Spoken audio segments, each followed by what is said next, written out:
Buenas tardes a todos los radioescuchas que nos siguen también por las redes sociales y también nos escuchan por Radio Estéreo Universidad a una nueva edición de la Defensoría Radio. En esta oportunidad estaré acompañándoles. Yo soy Lilian Ruiz, abogada de la Unidad Jurídica de la Defensoría de los Universitarios. Y pues en esta ocasión vamos a estar tratando un tema muy importante, pero también desde un pantallazo general, pues por temas a veces de tiempo que uno no puede extenderse en cada detalle que le gustaría. En este caso, esta edición la estamos dedicando al Día Internacional para la Reducción del Riesgo de Desastres, entendiendo que el día de ayer pues era el Día Internacional para la Reducción del Riesgo y Desastres. Así que vamos a estar abordando esa importancia que tiene elaborar todo el tema de los planes de riesgo, conocer un poco por cuáles son el marco jurídico, donde está contemplado pues estas tareas que tiene que asumir el Estado y a su vez pues cada institución pública. Y esto también estaremos viendo pues algunas medidas a tomar en casos de siniestros que nos podemos encontrar en nuestro país, aunque hemos sido una nación que nos hemos encontrado pues en su mayoría de veces por gran estabilidad, pero no somos ajenos de vivir algunas situaciones de desastre. Pero antes de eso quería hacer mención, uno, que nos encontramos a 78 días de culminar el año 2024, así que ya prácticamente se nos fue el año, estamos por finalizarlo y quedan muchas expectativas en todas las áreas, en todas las direcciones y para eso pues las proyecciones y las memorias que realiza la Universidad de Panamá y que quedó también muy claro hacia dónde mira la universidad en la rendición de cuentas que realizara el señor rector de la Universidad de Panamá la semana pasada. Otro dato curioso, queremos dar una nota curiosa de carácter científico. Algunas personas manejan esos datos, sobre todo el área de la biología y el área científica, pero bueno, los que estamos en otras ciencias, pues a veces no conocemos esos datos curiosos. Y es que Matusalén es el nombre del árbol más longevo del mundo. Anteriormente había otro árbol, pero bueno, ya no contamos con ese árbol, así que Matusalén viene siendo el árbol más longevo del mundo. El mismo es un pino bristlecone, se encuentra en el Bosque Nacional de Inyo, que queda en la parte central del estado de California, en los Estados Unidos, y este árbol llamado Matusalén cuenta con 4.847 años. Así que imagínense los efectos del cambio del clima que ha podido percibir Matusalén. Y es algo pues de lo que vamos a hablar un poco, porque no solamente este cambio climático impacta a los seres humanos, sino que también impacta a la biodiversidad y también pues a flora, llámese flora, fauna y todo lo que en nuestro entorno nos rodea. Bueno, vamos a entrar en el tema que queríamos conversar, dedicado pues al día 13 de octubre, que es el Día Internacional para la Reducción del Riesgo y de Desastre. Y pues como hemos visto en las noticias, yo creo que todos estábamos bastante al vilo de lo que estaba sucediendo por el paso de Milton, el huracán Milton, que tuvo un gran impacto en el estado de la Florida, en los Estados Unidos, pero bueno, también en varias comunidades de a lo largo de nuestro continente, por donde se siente pues el cambio y de todo lo que arrastra la humedad, la lluvia, el desbordamiento del río, todo lo que puede suceder de una tormenta de estas características, como es un huracán. Eso quiere decir que con el cambio del clima, pues todos los impactos que tiene la naturaleza van a ser un poco más fuertes, van a ser más crudos y a su vez pues esto puede llevar a un costo de vidas y también pues de daños materiales que a veces pues restablecerlos es un tema de años, lleva mucho tiempo poder restablecerse. De lo que sabemos del paso de Milton, como dato pequeño, es que hay 16 personas pues, que resultaron fallecidas y pues que hay un rastro de destrucción con un costo de miles de millones de dólares, y obviamente el recuperarse de esos daños pues es un tiempo bastante grande. ¿Qué podemos hablar cuando hablamos del Día Internacional de la Reducción del Riesgo de Desastre? Pues ¿por qué celebramos o por qué a las Naciones Unidas, a la Asamblea General de las Naciones Unidas, pues se le ocurre tener un Día Internacional para la Reducción de Riesgo de Desastre? Creo que ha quedado un poco claro con el tema de Milton y bueno, y de otros huracanes como Katrina, los sismos. El mundo está impactado, pues vivimos en un planeta en movimiento y desarrollo, donde también coadyuva la actividad que desarrolla el mismo ser humano. Pero bueno, nos remontamos a que en el año de 1989 la Asamblea General de las Naciones Unidas proclamó el Día Internacional para la Reducción de los Desastres Naturales, que se celebraría el segundo miércoles de octubre. Posteriormente, en el año 2009, la celebración pasó al 13 de octubre y cambió de nombre, llamándose a partir de entonces el Día Internacional para la Reducción de Riesgo y de los Desastres. El motivo de este cambio se debe a que, según la Oficina de Naciones Unidas para la Reducción del Riesgo de Desastre, pues destacaba esto sobre el tema de la reducción del riesgo, hacía más énfasis y ponerlo pues para que fuera un solo día y que no se perdiese eso en el segundo miércoles del mes de octubre. Entonces, el Día Internacional para la Reducción del Riesgo de Desastre de este año tiene como lema empoderar a la siguiente generación.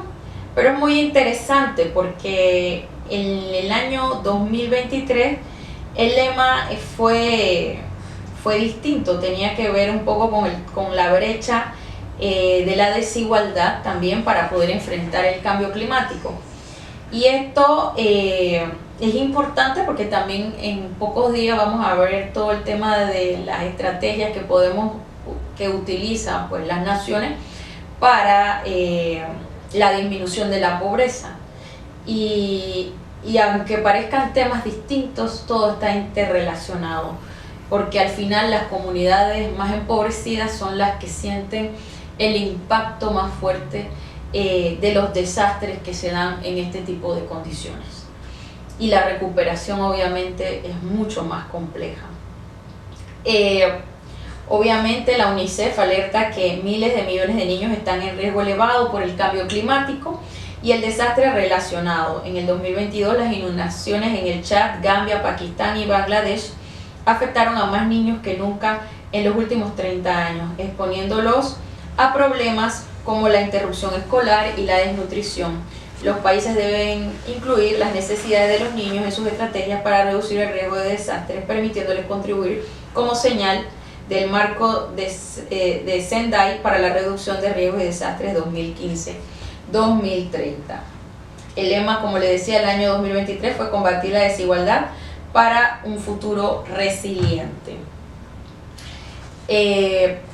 Yo quería también aportar un poco porque a veces hablamos de estos conceptos y es importante tener que cuando hablamos de desastres, la Estrategia Internacional para la Reducción de Desastres de las Naciones Unidas lo define como una serie de interrupción en el funcionamiento de una comunidad o sociedad que ocasiona una gran cantidad de muertes, al igual que pérdidas e impacto materiales, económicos y ambientales que exceden la capacidad de la comunidad o la sociedad afectada para hacer frente a la situación mediante el uso de sus propios recursos. También la Oficina de Naciones Unidas para la Reducción de Riesgo de Desastres define la gestión de riesgo, que es el tema que también estamos viendo de desastre, como el proceso sistemático de utilizar directrices administrativas, organizaciones, destrezas y capacidades operativas para ejecutar políticas y fortalecer las capacidades de afrontamiento con el fin de reducir el impacto adverso de las amenazas naturales y la posibilidad de que ocurra un desastre. Cuando es exitosa la gestión de riesgo de desastre, disminuye o transfiere las consecuencias adversas de las amenazas mediante las actividades y medidas relacionadas con la prevención, la mitigación y la preparación. A veces siempre nosotros nos preguntamos hasta cuándo en nuestros hogares nosotros nos hemos preparado ante estas situaciones, o también en nuestros lugares de trabajo. Luego trataré de hacer un pantallazo un poco sobre la misma en la Universidad de Panamá, pero me parece bastante importante destacar lo que las Naciones Unidas le llama al ciclo de gestión del riesgo y de desastres. Entonces ellos hablan de una fase de prevención y mitigación, hablan de otra fase que debe ser la preparación. Obviamente ocurre el desastre, la emergencia, la situación, el siniestro, se da una respuesta, tiene que haber una respuesta porque para eso hicimos una prevención, mitigación y preparación, y después viene la fase de rehabilitación y recuperación. Por eso le llaman pues como que es la parte del ciclo de la gestión del riesgo, y puede partir por cualquiera, pero si partimos de un evento donde hemos vivido un desastre, efectivamente tiene que haber una respuesta.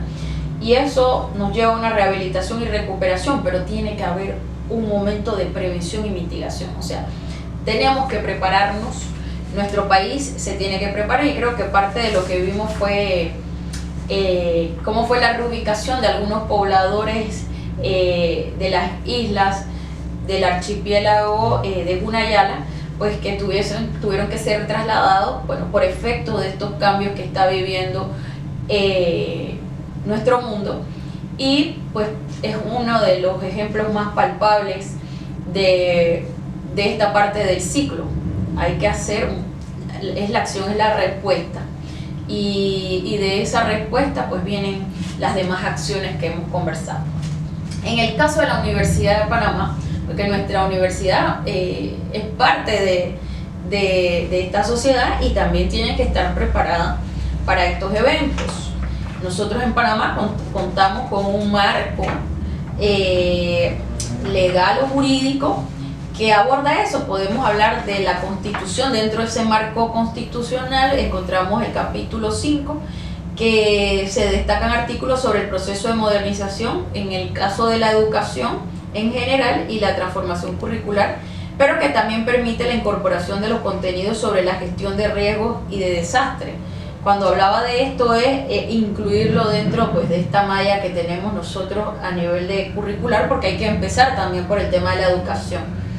Habla sobre las políticas, podemos hablar del decreto 1101 del 30 de diciembre del 2010, que establece la política nacional del Estado de Panameño de gestión integral de riesgo de desastres.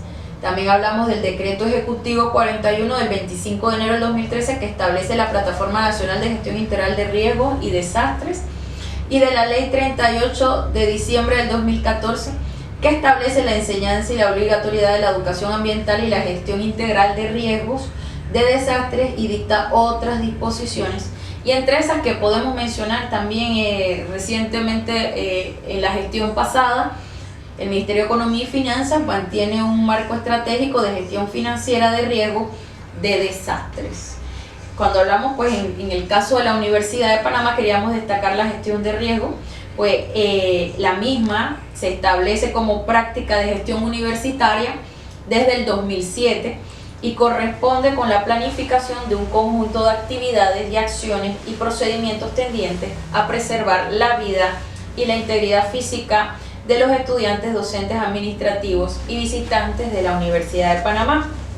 Entonces, esto contempló hacer un marco, porque se había detectado pues en trabajar en universidades seguras en toda nuestra América, en los diferentes espacios o redes que también la Universidad de Panamá forma parte de los mismos.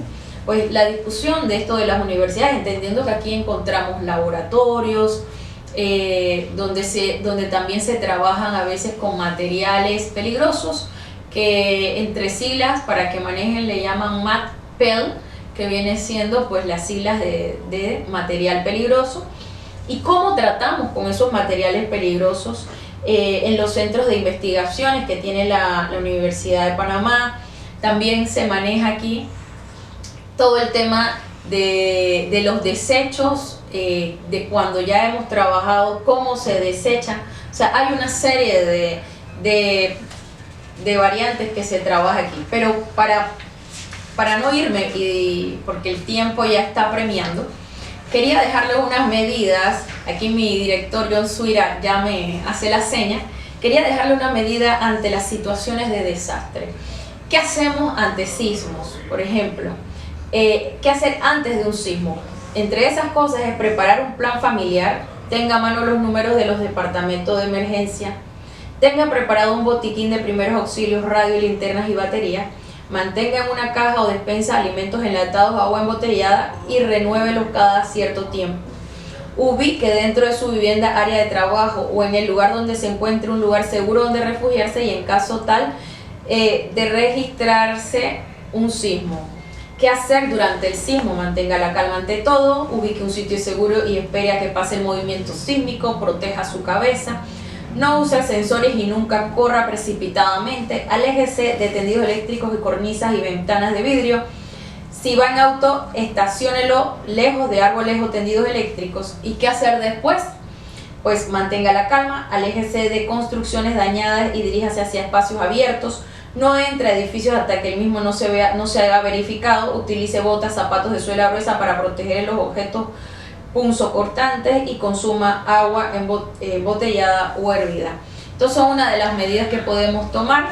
Ojalá en otras ediciones podemos tratar estos tiempos, porque bueno, el cambio climático no es solo una acción de la naturaleza, sino que en gran medida ha sido por parte de las acciones del hombre, y es por eso que es importante, para poder mitigar desastres, que los seres humanos podamos realizar acciones y tener centros de trabajo y comunidades resilientes. Sin más, me despido en esta edición de la Defensoría Radio. Espero que la información haya sido de su agrado y utilidad, y nos vemos en otra próxima edición. Saludos.